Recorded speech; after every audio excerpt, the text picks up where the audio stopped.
السلام عليكم ورحمة الله تعالى وبركاته. رغم مرور أزيد من شهر على خروج منتخبنا الوطني من نهائيات كأس أفريقيا للأمم بالكوت ديفوار بنتائج جد مخيبة، ورغم رحيل الناخب الوطني السابق ومجيء ناخب وطني جديد، إلا أن بعض الأطراف ما زالوا حابين يقنعونا بأن التحكيم هو من تآمر على جمال بالماضي، وهو من كان سببا في تلك النتائج المخيبة. هذا الناس اللي حابين يقنعونا بأن التحكيم الإفريقي هو السبب فيما حصل لجمال بالماضي، لست أدري إذا كان هما مقتنعين بما يقولون أم حابين يقنعونا بلا ما يقنعوهما. احنا واش نعرفوا على التحكيم الإفريقي مع منتخبنا الوطني أو مع أنديتنا اللي تشارك في المنافسات القارية، واحنا عرضة بين الحين والآخر للظلم التحكيمي. ولكن لما يظلمك حكم في مقابلة ما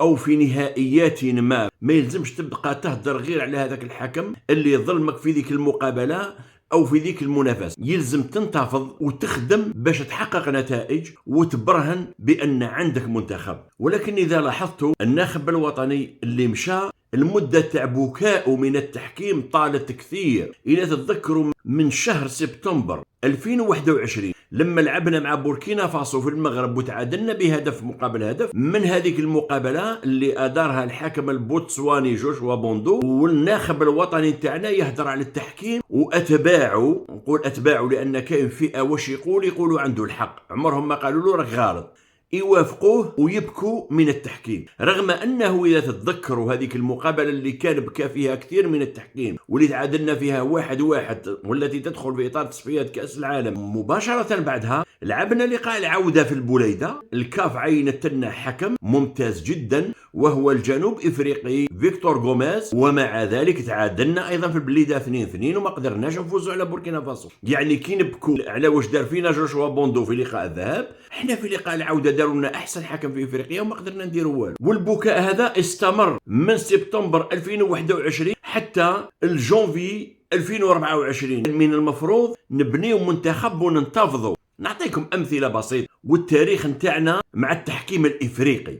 في 1982 في نهائيات كاس افريقيا للامم في ليبيا، في الدور النصف نهائي لما لعبنا مع غانا وانهزمنا معهم ب3-2، كان الحكم من مالاوي بيستار كالامبو، وكان انذاك المدرب خالد محي الدين. ولكن خالد محي الدين ما بقاش يهدر على التحكيم، بدا يخدم ويحضر في منتخب للمنافسات القادمه. 3 أشهر من بعد خالد محي الدين دار منتخب وخدم وفاز على المانيا ب2-1 في نهائيات كاس العالم. إلا في الفترة اللي مر فيها جمال بالماضي اللي بقينا نهضروا على الحكم، وكاين الناس لليوم مازالوا يهضروا على قصامة.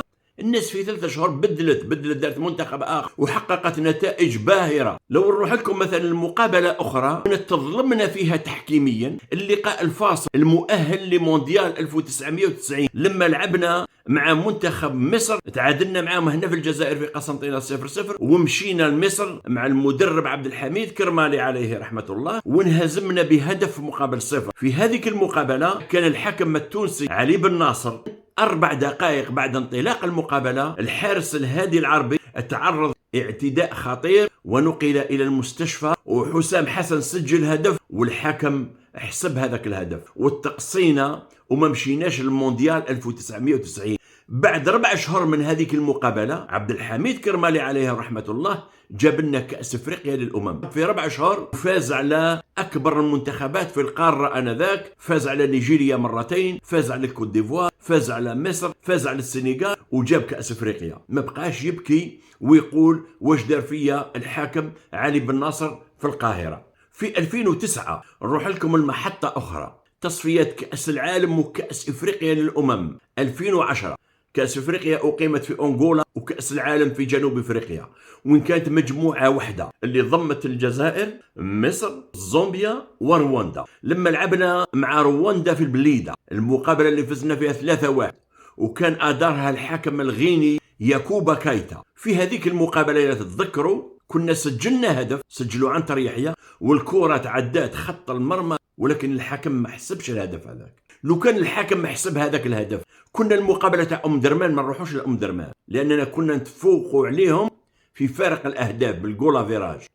ولكن الحكم رفض لنا هذاك الهدف وين اللاعبين تاعنا راحوا يحتفلوا وهو قال له العب، ما حبش يحتسب هذاك الهدف. لو كان حسب لنا هذاك الهدف كنا ما نلعبوش مقابله فاصله في درمان رغم انهزامنا في مصر ب2-0، لان هذيك المجموعه تعرفوا مصر بطلة افريقيا والكاف مقرها في مصر، كان صراع كبير في الكواليس. ومع ذلك واش دار فينا الحاكم ياكوبا كايتا؟ ما بقاش المدرب ربح سعدان يبكي ويقول الحكم ظلمني والحكم دار لي، لا، مشينا للقاهرة باش نلعبوا مع مصر، وكان يلزم علينا ننهزموا باقل من هدفين اذا حبينا نروحوا للمونديال، لان فارق هدفين راح يدينا درمان، واذا انهزمنا باكثر من هدفين معناها الاقصاء وما نروحوش للمونديال. في مصر اذا تتذكروا واش دار فينا الحكم الجنوب افريقي جيروم دامون، رغم نهايه ال90 دقيقه خلى المقابله تلعب حتى سجلوا علينا الهدف الثاني في الدقيقه 7 من الوقت بدل الضائع، والهدف اللي كان من وضعيه تسلل كل القنوات التلفزيونيه والصحافه العالميه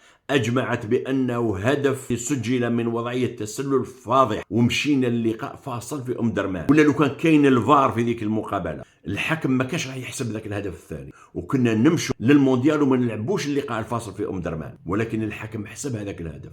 4 أيام بعد هذيك المقابلة مشينا درمان وبالإرادة فزنا عليهم بهدف مقابل 0 ومشينا للمونديال، وما بقيناش نهضروا على الحكم جيروم دامون واش دار فينا وحقرنا ودرنا، ما بقيناش نهضروا عليها. هذه هي لما يكون عندك فريق، ما تبقاش تهدر على الماضي والحكام متآمروا علينا، والحكام هم سبب في المؤامرة، والاتحادية لم تحمي المنتخب الوطني. لا، احنا الغريب في الأمر أننا في هذاك الوقت مصر بطل إفريقيا وتآمروا علينا، غانا بطلة إفريقيا لما واجهناها وتآمروا علينا الحكام. اليوم مع من رانا نلعبوا ونهضروا على الحكام؟ مع سيراليون، مع غينيا الاستوائية، مع موريتانيا، هذه المنتخبات، ونبكوا ونقولوا الحكم حقرنا. من المفروض منتخبات هذه إذا سجل عليك هدف تسجل عليه 5؟ من المفروض هذه المنتخبات إذا الحكم عاونه وباش سجل عليك هدف وحرمك أنت من ضربة جزاء تجيب 5 ضربات جزاء من بعد، وإذا حرمك من هدف تجيب 5 أهداف. مصر واش داروا لنا في 2009 وكانوا أبطال إفريقيا في 2008 وزادوا فازوا باللقب القاري في 2010. ولا تتذكروا كوفي كوجيا واش دار في النصف النهائي لما واجهنا مصر في أنغولا. نروح لكم المقابلة أخرى، بوركينا فاسو في اللقاء الفاصل المؤهل لمونديال البرازيل لما لعبنا معاهم في وغادوغو، واش دار الحكم الزامبي انذاك جياني سيكازوي والمساعد نتاعو والموزمبيقي مورانجيلا؟ واش داروا فينا في ذيك المقابله لما السعيد بالكلام كان داير يديه من وراء ظهره والكره صدها بصدره، والحكم مد ضربه جزاء البوركينا فاسو اللي بها سجلوا الهدف الثالث، وضربه جزاء غير شرعيه تماما، وانهزمنا بها 3-2. ولكن ما بقيناش نبكوا ونقولوا الحكم جياني واش دار فينا والحكم المساعد مورانجيلا واش دار فينا، لا، حضرنا لهم وجبناهم هنا الملعب تشاكير وفزنا عليهم بهدف مقابل 0 ومشينا للبرازيل. ماشي كيما تعادلنا معاهم في المغرب 1-1 ومن بعد جاو هنا فرضوا علينا التعادل 2-2 وحنا مازلنا نهضروا على الحكم اللي دارنا في المغرب. لا، يلزم نهار اللي يظلمك الحكم روح فكر كيفاش تخدم وكيفاش تطور هذا المنتخب.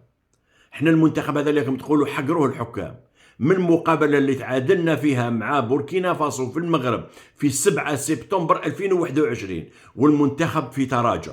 جمال بالماضي عمره ما كانت عنده الشجاعه باش يبرمج مقابله مع منتخب اوروبي كبير. في 5 سنوات ونصف ما برمجش مقابله مع منتخب اوروبي كبير باه نشوفوا هل صح يقدر يشد 35 مقابله دون هزيمه. ربح ماجر اللي كنا قاعد نضحكوا عليه ونقولوا بانه ماهوش مدرب، كانت عنده الشجاعه كل ما يحكم المنتخب الوطني برمج مقابلات مع منتخبات كبيره. لعب مع فرنسا وهي بطله العالم، وفي سان دوني في فرنسا. لعب مع بلجيكا وهي في قمه عطائها، وين في بلجيكا. لعب مقابله وديه مع البرتغال بكريستيانو رونالدو وحنا في المرمى بعبد القادر صالحي، ولعب معاهم في البرتغال وما خافش منهم.